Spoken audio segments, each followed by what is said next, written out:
बहुत हो गया, बहुत हो गया। ऐसा मैं नहीं, गौतम गंभीर कह रहे हैं।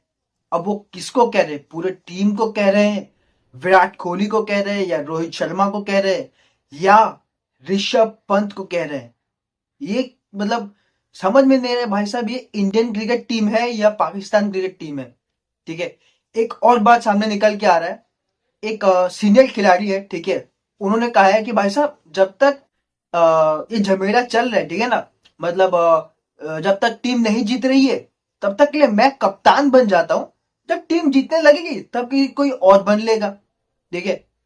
और इन सबसे बड़ा सवाल है कि यार ये बातें बाहर कैसे आ रही हैं?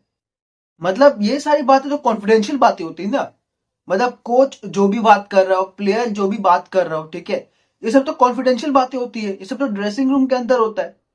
ये सब बातें बाहर कैसे आ रही है? और इसीलिए मेरा सवाल है कि is Indian cricket team becoming the Pakistan cricket team? क्योंकि भाई साहब वहां भी वही होता है, ठीक है ना, कुछ भी होता है भाई साहब मीडिया में आ जाता है, और यहाँ पे भी यही सब आना शुरू हो गया है। मतलब हम लोग 2025 का पहला ही दिन में इतना बड़ा शॉकिंग न्यूज, तो भाई साहब 2025 पूरा गुजरेगा कैसे? ठीक है ना। अभी आ जाता है सबसे बड़े सवाल पे, ठीक है। गौतम गंभीर ने टीम को कह दिया कि भाई साहब बहुत हो गया, ठीक है ना। अभी बहुत हो गया, हम लोगों को तो ये समझ में आ गया कि टीम के प्रदर्शन को लेकर कह रहे हैं, लेकिन स्पेसिफिकली किसको कह रहे हैं? रोहित शर्मा के गंदे फॉर्म को कह रहे हैं, क्लूलेस कैप्टेंसी को कह रहे हैं, या विराट कोहली के पुअर शॉट सिलेक्शन को कह रहे हैं, या फिर ऋषभ पंत के एक्स्ट्रा अग्रेसिव अप्रोच को कह रहे हैं? ये सारी बातें भाई साहब देखो, हम लोग भी अनुमान तो लगाते हैं, ठीक है ना, और हम लोग को ये पता भी होता है कि भाई साहब ये ड्रेसिंग रूम के अंदर बातें होंगी। जिस तरीके का आपने परफॉर्मेंस दिया उसके बाद ये बातचीत तो होना लाजमी है। लेकिन आप खुद ही सोचो ना, जब आपके घर के अंदर में झगड़ा हो, लड़ाई हो, ठीक है, तो आप उसको बाहर क्यों बताने जाओगे? मैं किसी तीसरे को क्यों बताने जाऊं कि भाई साहब मेरे घर के अंदर क्या चल रहा है? तो वही सेम टू सेम चीजें अभी इंडियन क्रिकेट टीम के अंदर में हो रहा है। मतलब ये सारी बातें बाहर में आना ही नहीं चाहिए। हम सब ये सारी बातें Australian cricket team, England cricket team से कभी नहीं देखते कि भाई साहब कुछ भी हो जाए उसके अंदर ही रहता है, और हमारे साथ भी वही होता था। कुछ भी हो जाए अंदर ही रहेगा, बाहर नहीं आएगा।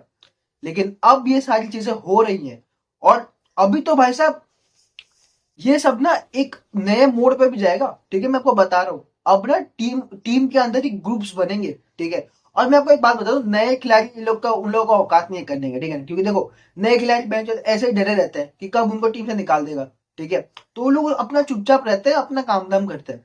करते ये सब है बड़े खिलाड़ी, ठीक है। अब मैं ये नहीं कह रहा हूँ कि भाई साहब रोहित शर्मा ने ये सब किया है, या विराट कोहली ने ये सब किया है, ठीक है ना।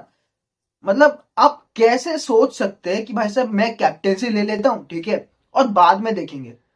भाई साहब ये सारी चीजें ना आपको ले डूबेंगी। अभी भी आपके पास मौका है, ठीक है ना, अभी भी आपके पास मौका है कि आप इस सीरीज ड्रॉ कर लो, बॉर्डर गावस्कर ट्रॉफी अपने नाम कर लो, और बाकी जो कुछ होता है उसको भूल जाओ, ठीक है। मतलब वो WTC वो बहुत दूर है, अब उसके पीछे भी मत भागो। अब एक आपके सामने अभी एक टेस्ट मैच बाकी है सिडनी में, अब उसको लेके सोचो। लेकिन नहीं, वहां पे तो कुछ और ही चल रहा है, मुझे कैप्टेंसी चाहिए, जब तक ये सब कुछ नहीं संभलता है मैं कैप्टेंसी कर लेता हूं। मतलब कौन है वो? ठीक है चलो, उस प्लेयर ने ये बातें बोली भी, लेकिन ये सारी बातें बाहर कैसे आ रहा है? कैसे आ रहा है? मतलब गौतम गंभीर ने कहा कि भाई साहब बहुत हो गया, ठीक है ना। अब देखो, वो कहना भी चाहिए, कहना भी चाहिए, क्योंकि जिस तरीके का प्रदर्शन दिया है टीम इंडिया ने, ठीक है, पिछले एक साल में, एक साल भी छोड़ो भाई साहब, पिछले अगस्त में से जो प्रदर्शन इन्होंने किया है श्रीलंका से, श्रीलंका में हम लोग ODI सीरीज हारा, ठीक है। फिर हमने न्यूजीलैंड के साथ हम लोगों ने घर में टेस्ट सीरीज हारा, ठीक है। फिर अब जाके हम लोग बॉक्सिंग डे टेस्ट मैच भी हार गए। मतलब जो इतना घटिया प्रदर्शन हो उसके बाद ऐसा बातचीत ना हो, ये हम लोग एक्सपेक्ट भी नहीं करते थे, ठीक है ना। लेकिन इन सबसे जो बड़ा सवाल है वो ये है कि भाई साहब आप यही सब बातें अपने अंदर तक रखो ना, आप बाहर क्यों ला रहे हो? और देखो मैं आपको अभी भी बता रहा हूँ, ठीक है,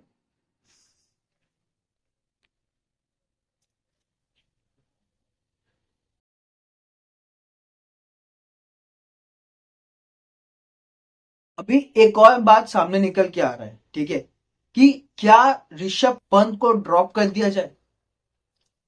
मतलब आप ये बात सोच भी कैसे सकते हैं? ठीक है, हम लोग उसको क्रिटिसाइज करते हैं, ठीक है, हम लोग मानते हैं कि भाई साहब वो कभी कभी ऐसा गंदा शॉट खेलता है कि पूरा टीम वहां से गिर जाता है, लेकिन आप रोहित शर्मा को बचाने के लिए, ठीक है, आप रोहित शर्मा के फॉर्म को वापस लाने के लिए आप ऋषभ पंत को ड्रॉप करोगे? मतलब अभी तो ये भी खबरें आ रही कि भाई साहब ऋषभ पंत को ड्रॉप कर देते हैं, शुभमन गिल को ऐड कर लेते हैं, केएल राहुल को और भी नीचे भेज देंगे, हो गया टीम। मतलब आप अभी भी एलिफेंट इन द रूम को एड्रेस नहीं कर रहे हो। आप बाकी हर एक चीज को सही करने की कोशिश कर रहे हो, लेकिन मेन चीज को छोड़ के जो सबसे बड़ा चीज जो आपको हार की तरफ लेके जा रहा है उसको एड्रेस ही नहीं कर रहे हो। आप बाकी चीजों पे ध्यान दे रहे हो, लेकिन मेन चीज पे आपका ध्यान ही नहीं है, और वो है रोहित शर्मा। सीनियर प्लेयर्स, सिर्फ रोहित शर्मा क्यों, सीनियर प्लेयर्स मैं तो खुल के बोलता हूँ, विराट कोहली और रोहित शर्मा। मतलब क्यों रोहित शर्मा को नाम निकाल दिया जाए और बाकी टीमों को प्लेयर को रखा जाए? इसका मैं आपको उदाहरण देता हूँ, ठीक है, देखो, कैप्टन से टीम बनता है, ठीक है, कैप्टन से टीम बनता है, जैसा आपका कैप्टन रहेगा ना टीम भी वैसे ही बनेगा। कैप्टन आपका लेथार्जिक रहेगा, टीम में भी कोई एनर्जी नहीं रहेगा। और विराट कोहली उसमें वो बात कर रहे थे, जिस तरीके हम लोगों ने देखा ना कि ऐसे ऐसे वो कर रहे थे, वो टीम को बोल रहे थे भाई तुम्हारा अग्रेशन किधर है, किधर है तुम्हारा अंदर वो जज्बा खेलने का, किधर है? जब मैं जो कैप्टन ही है सुस्त हो टीम में तो वही होगा। और हम लोग ये सोच भी कैसे सकते हैं कि ऋषभ पंत को ड्रॉप कर देता है रोहित शर्मा को खिलाने के लिए? ठीक है वो कैप्टन है, अरे भाई कैप्टन कैप्टन क्या है उसमें, वो क्या है उसमें? अब यही चीज अगर ऑस्ट्रेलियन क्रिकेट टीम के अंदर होता ना, कैप्टन को बोलते भाई साहब अब थोड़ा एक दो दिन ना बाहर बैठो, ठीक है, हम किसी नए खिलाड़ी को लाते हैं और उसे देखते हैं, और उसके बाद वो कैप्टन का गान में एक लात मारा जाता, कैप्टन में घर में जाके खाता बैठता, ठीक है। लेकिन ये तो भाई इंडिया है, यहाँ पे हम लोग देखते हैं सरकारी बाबू लोग, ठीक है, एक ही जगह पे बैठे रहेंगे, एक्सटेंशन लेते रहेंगे, एक्सटेंशन लेते रहेंगे, बेंच कोई जब तक कोई लात ना मारे उन लोगों को। तो यही चीज भाई इंडियन क्रिकेट टीम के साथ भी हो रहा है। मतलब घटिया से घटिया परफॉर्मेंस, ऊपर से ये सारी बातें, ठीक है। अब ये दिन, लेकिन मेरे को ये समझ में नहीं आ रहा कि भाई साहब इसके लिए लोग गौतम गंभीर को क्यों क्रिटिसाइज कर रहे हैं? गौतम गंभीर तो अपना कोच का काम कर रहा है। अब उसने तो भाई साहब मीडिया में जाके इस बारे नहीं बोला होगा ना, किसी और ने बोला होगा। और वो चमन चुतिया कौन है मेरे को जानना है, ठीक है, जो कह रहा है कि भाई साहब अभी मैं कैप्टन से ले लेता हूँ, बाद में देखा जाएगा, वो भी एक सीनियर प्लेयर। शर्म आता है? 2 रुपए का शर्म है अंदर में? तब शर्म से डूब के मर जाना चाहिए यार, शर्म से डूब के मर जाना चाहिए।